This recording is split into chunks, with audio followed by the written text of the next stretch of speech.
Good morning बच्चों। Last video में हम लोगों ने प्लेटीहेल्मिन्थीज फाइलम पढ़ लिया था। अब जो नेक्स्ट फाइलम है वो है एस्केल्मिन्थीज। इसको निमेटोडा फाइलम निमेटोडा या फिर निमेटीहेल्मिन्थीज भी कहते हैं। ये सब इसी के नेम हैं। एस्केल्मिन्थीज लिखा हुआ है और अदर नेम क्या है इसके? निमेटोडा,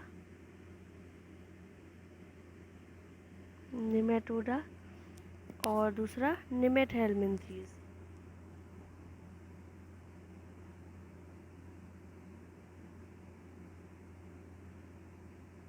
हेल्मिन्थीज ये भी इसी के नाम है। ठीक है, इनके जो मेंबर्स होते हैं उनको सामान्यतः कहते हैं गोल कृमि। गोल कृमि, ठीक है, इनको बोलते हैं गोल कृमि और इंग्लिश में बोलते हैं राउंड वर्म।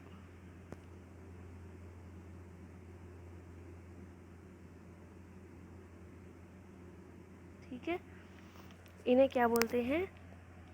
जो फाइलम है उसका नेम है एस्केल्मिन्थीज, अदर नेम है निमेटोडा और निमेटीहेल्मिन्थीज और हिंदी में कहते हैं गोल कृमि। इनके जो मेंबर्स होते हैं उनको सामान्यतः कहते हैं गोल कृमि और इंग्लिश में राउंड वर्म। अब एक एक करके इनके कैरेक्टर्स को डिस्कस करेंगे। देखिए, सबसे पहले इसका फर्स्ट कैरेक्टर क्या है कि ये जल में या गीली मिट्टी में या फिर कुछ जंतु, मतलब इसके कुछ सदस्य ऐसे होते हैं जो प्लांट्स और जो एनिमल्स होते हैं उनमें एंडोपैरासाइट के रूप में रहते हैं। मतलब उनके अंतःपरजीवी, उनके शरीर के अंदर ये रहते हैं। ठीक है, दूसरा इसका जो कैरेक्टर है वो क्या है कि इनकी सिमेट्री कैसी होती है? द्विपार्श्वीय सममिति। यानी ये एनिमल्स कैसे होते हैं? द्विपार्श्व सममित वाले। और इनका शरीर कैसा होता है? ट्रिप्लोब्लास्टिक। देखिए, आपने देखा होगा लगातार जो फाइलम है उनके कैरेक्टर्स डेवलप होते चले जा रहे हैं। पहले डिप्लोब्लास्टिक एनिमल्स थे इससे पहले वाले फाइलम्स में, और इससे पहले प्लेटीहेल्मिन्थीज था उसमें भी ट्रिप्लोब्लास्टिक थे और इसमें भी ट्रिप्लोब्लास्टिक है। अब ये द्विपार्श्वीय सममित क्या होती है या ट्रिप्लोब्लास्टिक एनिमल्स क्या होते हैं, ये सब आपको मैंने स्टार्टिंग वाले चैप्टर में पढ़ा दिया था। मतलब स्टार्टिंग के टॉपिक में सारे ये टर्मिनोलॉजी मैंने क्लियर कर दी थी। तो ये कैसे होते हैं? ट्रिप्लोब्लास्टिक होते हैं और इनमें स्यूडोसीलोम पाई जाती है। स्यूडोसीलोम क्या होती है ये भी मैंने बताया था। जब मेसोडर्म एक थैली के रूप में बॉडी में होती है तब ऐसे, मतलब इसको बोलते हैं ट्रू सीलोम का ना होना। मतलब सीलोम जो होती है वो ट्रू नहीं होती, सत्य सीलोम नहीं पाई जाती। तो ऐसे एनिमल्स कैसे क्या कहलाते हैं? Pseudo coelomate. अगला जो कैरेक्टर है वो क्या है? इनका जो शरीर होता है वो कैसा होता है? अंग तंत्र स्तर का। मतलब कि पहले आपने देखा कि सेलुलर लेवल का था, मतलब कोशिकीय स्तर का था, फिर ऊतकीय स्तर का हो गया, फिर अंगीय स्तर का हो गया। अब इसमें इस वाले फाइलम में क्या हो गया? अंग तंत्र स्तर का शरीर। मतलब जो टिश्यू ऑर्गन सिस्टम होते हैं, ऑर्गन सिस्टम लेवल का हो गया। ठीक है, उसके बाद इनकी जो बॉडी होती है उसमें एक आहार नाल पाई जाती है।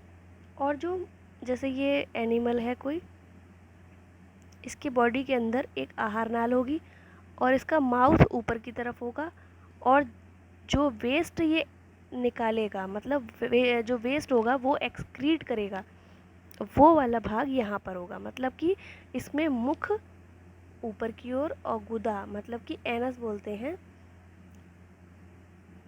वो नीचे की साइड होता है। मतलब विपरीत छोर पर, माउथ ऊपर तो एनस पोर्शन नीचे।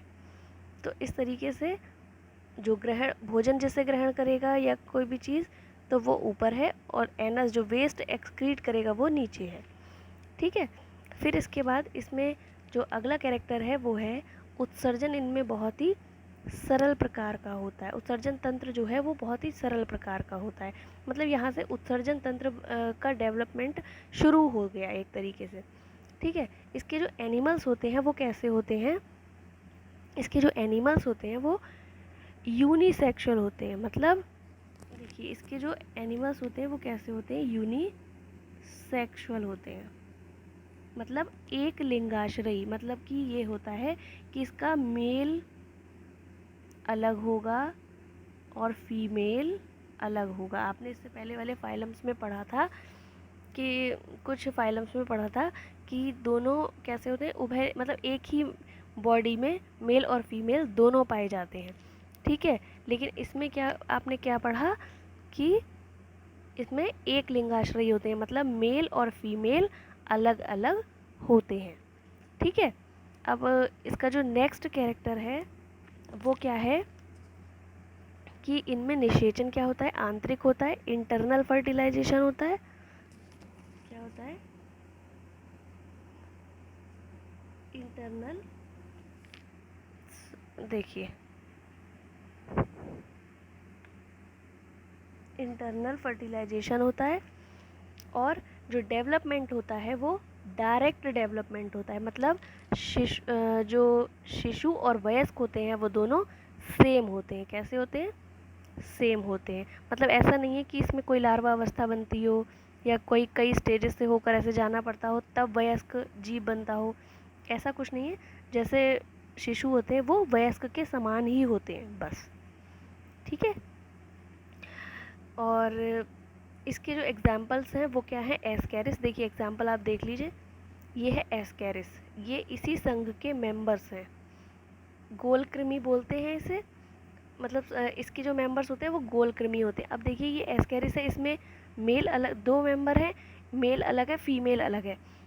अब आपसे मान लीजिए पूछ लिया जाए कि इसकी पहचान क्या है, मेल कौन सा है फीमेल कौन सा है, तो इसकी पहचान ये है कि इस संघ के जो मेंबर्स होते हैं उसमें फीमेल बड़ी होती है, मेल छोटा होता है।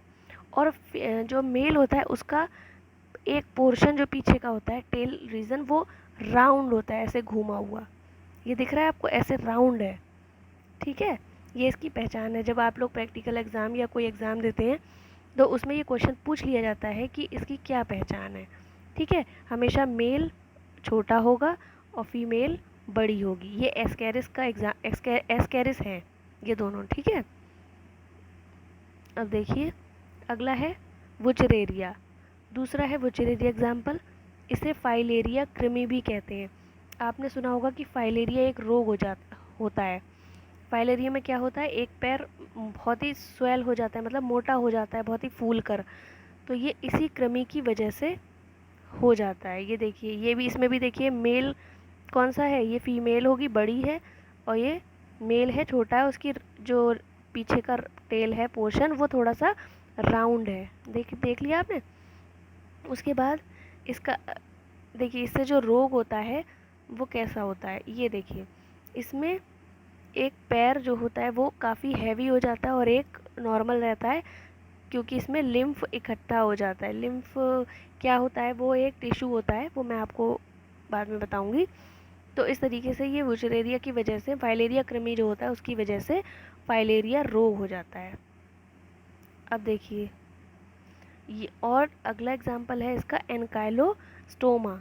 अगला एग्जाम्पल है इसका एनकाइलोस्टोमा। इतने सारे नाम पर इसके मत जाए, ये सब नाम आपको अभी नहीं पढ़ने, ये केवल समझने के लिए है।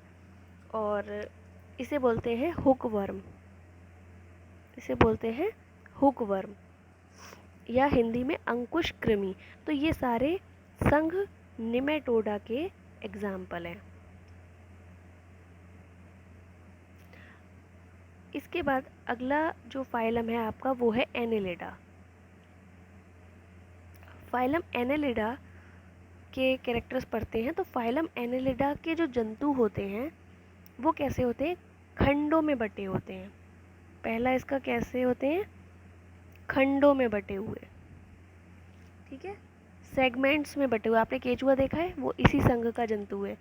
तो केचुआ आपने देखा है कैसे खंडों में बटा होता है ना।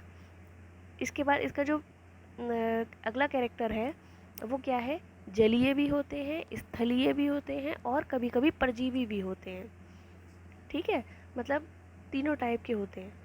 फिर मैंने दूसरा बताया आपको कि शरीर जो है खंडों में बटा होता है, और जो इसकी बॉडी होती है वो कैसी होती है, अंग तंत्र स्तर की। ठीक है, ऑर्गन सिस्टम। पूरा ऑर्गन सिस्टम डेवलप होता है इसमें। ठीक है, ये ऑर्गन सिस्टम की बॉडी पाई जाती है।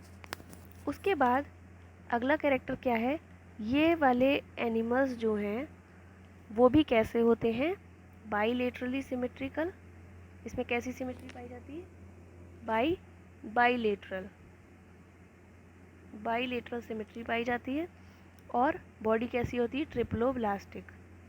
ट्रिप्लोब्लास्टिक क्या होता है, सॉरी, ट्रिप्लोब्लास्टिक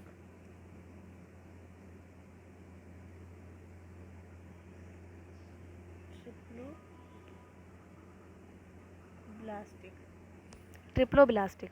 तो इसका मतलब क्या होता है कि जब भ्रूण में जो लेयर्स होती हैं उसमें एक्टोडर्म, एंडोडर्म और मेसोडर्म तीनों पाई जाती है, उन्हीं से पूरी बॉडी का निर्माण होता है। अंग, जितने भी अंग बनते हैं वो इन्हीं 3 स्तरों से बनते हैं। और देखिए पिछले संघ में, जो इससे पिछला संघ पढ़ा आपने, उस वो कैसे थे, सीडोसीलोमेट एनिमल थे। लेकिन ये एनिमल कैसे होंगे, सीलोमेट होंगे। ठीक है, इनमें सीलोम पाई जाएगी। क्या पाई जाएगी, सीलोम पाई जाएगी। ठीक, इनमें क्या पाई जाएगी, सीलोम पाई जाएगी। और इससे पहले वाले संघ एस्केलमेंथीज में आपने पढ़ा था कि ये स्यूडोसीलोमेट होते हैं, और उससे भी पहले वाले संघ में आपने पढ़ा था कि ये एसीलोमेट होते हैं, उसमें कोई सीलोम नहीं पाई जाती, ना स्यूडोसील ना सीलोम।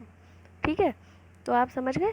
तो ये कैसे होते हैं, सीलोमेट होते हैं। उसके बाद इसमें जो अगला कैरेक्टर है इसका, वो क्या है कि इसमें ब्लड वेस्कुलर सिस्टम जो होता है वो कैसा होता है, क्लोज्ड टाइप का।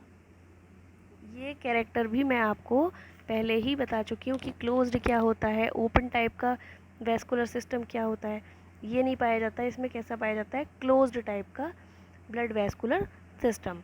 मतलब जब रुधिर वाहिनियों में होकर बहता है तो हम क्या कहते हैं उसे, कि ये vascular system, blood vascular system कैसा है, क्लोज्ड टाइप का है। अगला कैरेक्टर इसका ये है कि ये एक लिंगाश्रयी होते हैं, उभय लिंगाश्रयी भी होते हैं। मतलब कि कुछ एनिमल्स ऐसे होते हैं जो जिसमें मेल और फीमेल जिसकी अलग अलग पाई जाए, और कुछ एनिमल्स इसमें सदस्य जो इसके होते हैं, मेंबर्स, वो ऐसे भी होते हैं कि जिनमें मेल और फीमेल एक ही में पाई जाए। एक लिंगाश्रयी जो जिसमें अलग अलग होते हैं, उसका एग्जाम्पल है नेरीज।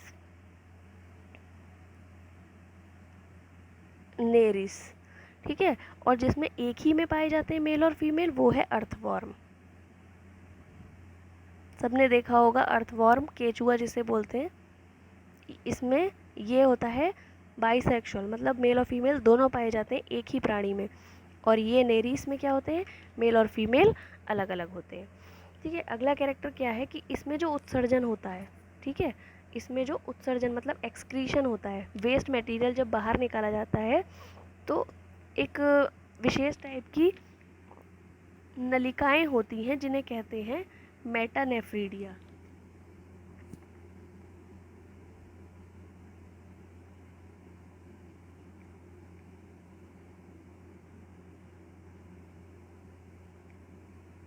जिसे क्या कहते हैं, मेटानेफ्रीडिया।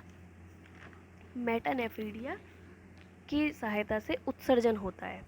उसके बाद इनमें जो तंत्रिका तंत्र होता है, देखिए उत्सर्जन की बात हो गई, अब इसमें नर्वस सिस्टम भी डेवलप होने लगता है। नर्वस सिस्टम क्या होता है, जैसे बताया था कि अगर हम किसी चीज़ को टच करते हैं तो हमें क्या रिस्पॉन्स देना है। ठीक है, अगर हमारे हाथ पे मान लीजिए कोई गर्म चीज़ लग गई तो हमें हटाना है या नहीं हटाना है, ये सारे काम किसके होते हैं, नर्वस सिस्टम के। ठीक है, कौन सा रिस्पॉन्स कब देना है, ये नर्वस सिस्टम का काम होता है। तो इस संघ के जो सदस्य होते हैं उनमें सिरे मतलब आगे वाले भाग पर एक नर्व रिंग पाई जाती है। मान लीजिए जैसे ये एनिमल है तो इसके आगे वाले भाग पे ये खंड युक्त होते हैं सारे, तो आगे वाले भाग पे एक नर्व रिंग पाई जाती है। क्या पाई जाती है, एक नर्व रिंग अंदर की साइड। ठीक है, तो आगे वाले भाग पे एक नर्व रिंग पाई जाती है और बाकी नर्व रिंग से जुड़ी हुई और बाकी नर्व्स पाई जाती हैं। पूरी बॉडी में नर्व्स पाई जाती हैं। मतलब एक नर्व कॉर्ड होती है, 2 भागों में जो बटी होती है, मतलब इसे 2 नर्व कॉर्ड भी कह सकते हैं। नर्व कॉर्ड्स होती हैं और जो बाकी नर्व्स होती हैं वो इसी से जुड़ी होती हैं। ठीक है, तो इसमें 2 नर्व कॉर्ड्स होती हैं और एक आगे वाले भाग पर एक नर्व रिंग पाई जाती है। उसके बाद जो इसका अगला कैरेक्टर है वो क्या होता है कि इसमें रिप्रोडक्शन मतलब जनन जो होता है, रिप्रोडक्शन कैसा होता है, सेक्सुअल टाइप का लैंगिक जनन पाया जाता है इस संघ के जंतुओं में। और इस संघ का जो एक सदस्य है, एक मेंबर है नेरीस, वो कैसा होता है, जलीय होता है। ठीक है, मैंने अभी आपको स्टार्टिंग में बताया कुछ जलीय होते हैं, कुछ स्थलीय होते हैं और कुछ परजीवी भी होते हैं। ठीक है, तो जलीय जो होता है वो नेरिस होता है, स्थलीय जो होता है वो केचुआ होता है, जो आपने भी देखा है कि केचुआ स्थल पर पाया जाता है या मिट्टी में पाया जाता है। और जो जोंक होती है वो भी इसी संघ का मेंबर है, और जोंक आपने देखा वो परजीवी होती है, क्योंकि जोंक जो है वो रक्त को चूस लेती है अदर जो बाकी जंतु होते हैं उनसे। ठीक है, तो ये हैं इसके एग्जाम्पल। अब देखते हैं आगे कि कैसे ये जो इसके मेंबर्स हैं उनके बारे में। ये देखिए, ये है नेरिस, ये एक जलीय मतलब इसका मेंबर है, जलीय प्राणी है। इसके बाहर ये जो आपको स्ट्रक्चर्स दिख रहे हैं, ये क्या है, ये कहलाते हैं पैरापोडिया। ये कहलाते हैं पैरापोडिया। इनका काम क्या होता है, जलीय होते हैं तो इनका काम होता है, ये सदस्य जो होते हैं वो जलीय होते हैं, इसीलिए इनमें ये पैरापोडिया पाए जाते हैं, जिनकी सहायता से ये तैरने में मतलब तैर पाते हैं और मूवमेंट कर पाते हैं। ठीक है, अगला है फेरेटिमा पोस्थोमा यानी केचुआ। इसका जो वैज्ञानिक नाम है वो क्या है, फेरेटिमा पोस्थोमा। तो इस तरीके से ये जो है ये स्थलीय प्राणी है, ये आपने सब देखा ही होगा मोस्टली। ये देखिए खंडों में बटा होता है खंडों में, सबने देखा होगा। तो ये कैसा, स्थलीय है। और अगला जो है हिरुडिनेरिया, ये हिरुडिनेरिया जो लिखा है इसको बोलते हैं जोंक। ठीक है, तो ये कैसी है, परजीवी। ये अगर ये ऐसे करके इसके जो आगे और पीछे पोर्शन होता है इस पे ये सकड़ जैसी संरचना पाई जाती है, मतलब चिपकने के लिए एक अंग होते हैं जिसकी सहायता से ये कसकर त्वचा पे चिपक सकती है। तो ये परजीवी है और इसके इस संघ के मेंबर हैं ये सारे। कौन कौन से, नेरिस, केचुआ और जोंक, हिरुडिनेरिया। ठीक है, तो आपने ये 2 फाइलम पढ़ लिए, एस्केलमेंथीज और एनेलिडा।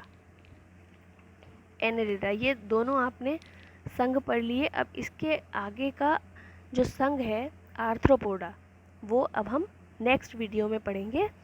आई होप आप लोगों को समझ में आ गया होगा। Thank you so much.